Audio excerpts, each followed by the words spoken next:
দল ঘোষণা হয়ে গেছে, এবার মাঠে নামার পালা। হামজা, সমিত, জায়ানদের নিয়ে এবার ভারতের বিপক্ষে মাঠে নামছে বাংলাদেশ দল। একাদশে কি থাকবেন জামাল ভুঁইয়া? ডিফেন্সে থাকবেন কারা?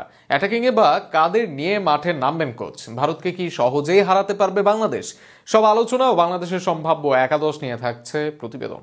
এশিয়ান কাপ বাছাই পর্বের শেষ ম্যাচ, ঘরের মাঠে প্রতিপক্ষ ভারত। ভারতের বিপক্ষে ম্যাচটা নিয়ম রক্ষার, তবুও গুরুত্বপূর্ণ বাংলাদেশের জন্য। যে ম্যাচে স্বাগতিকদের লক্ষ্য থাকবে নিজেদের প্রমাণ করার। ঘরের মাঠে ভারতের সঙ্গে লড়াইটাই তাই জয় পেতে চাইবে বাংলাদেশ। কিন্তু জয়ের জন্য কেমন একাদশ সাজাতে হবে দলকে? ঘরের মাঠে সেই একাদশে গোলরক্ষক হিসেবে থাকবেন মিতুল মার্মা। জিকোনেই বাংলাদেশ দলে ব্যাকআপে 3 গোলরক্ষক থাকলেও সবার চেয়ে এগিয়ে থাকবেন মিতুল। আপাতত মিতুলকে দিয়েই ভারত ম্যাচে শুরু করতে চাইবে বাংলাদেশ দল। সেন্টার ব্যাক পজিশনে তারেক কাজী থাকবেন, সাথে থাকবেন তপু বর্মন।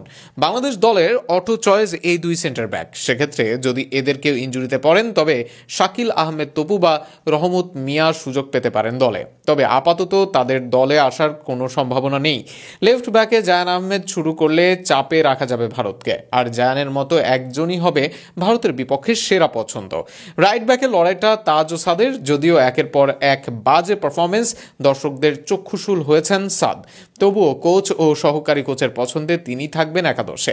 মাঝমাঠে হামজা চৌধুরী থাকবেন ডিফেন্সিভ মিডফিল্ডার হিসেবে, তার সাথে ডাবল পিভট করতে পারেন জামাল ভুঁইয়া।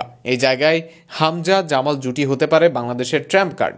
এদের সাথে মাঝমাঠে দেখা যেতে পারে সামিত সোমকে। যদিও এই পজিশনে কাজেম শাহ বা সোহেল রানা আছেন, তবে এদের চেয়ে ঢের এগিয়ে থাকবেন সোম।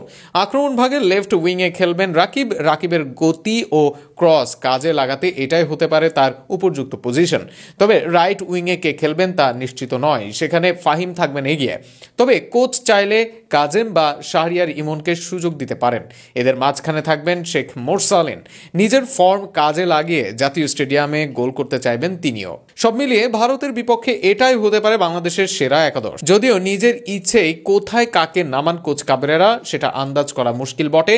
তবে এর পরেও এই সেরা একাদশ নিয়ে এবার ভারতকে ঘরের মাঠে বধ করতে চাইবে বাংলার প্রতিনিধিরা।